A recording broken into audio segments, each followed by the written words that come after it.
اعوذ باللہ من الشیطان الرجیم، بسم اللہ الرحمن الرحیم۔ ماہ رجب کے آخری ایام ہیں، لہذا ان ایام کو اپنے لیے غنیمت سمجھیں اور زیادہ سے زیادہ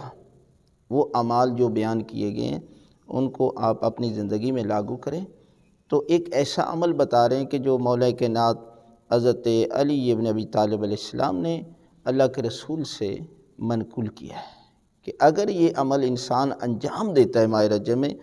تو اس کے گناہ جس قدر بھی ہوں، بارش کے قطروں کی مانند اور درختوں کے پتوں کی مانند اور دریاؤں میں جھاگ کے برابر، جو دریا میں اس قدر جھاگ ہوتی ہے اس سے بھی زیادہ ہوں، تو پروردگار اس عمل کے صدقے میں جو ہے وہ اس کے گناہ بخش دیتا ہے۔ عمل کیا ہے کہ آپ نے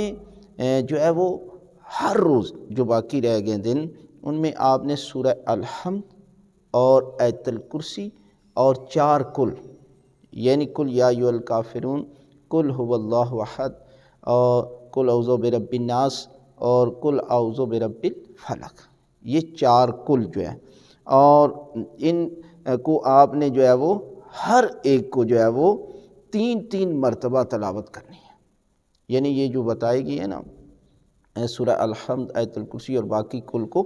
3 مرتبہ پڑھنا ہے، اور ساتھ سبحان اللہ والحمد للہ ولا الہ الا اللہ واللہ اکبر ولا حول ولا قوۃ الا باللہ العلی العظیم، اس ذکر کو بھی 3 مرتبہ، درود شریف کو بھی 3 مرتبہ، اللہم اغفر للمؤمنین والمؤمنات،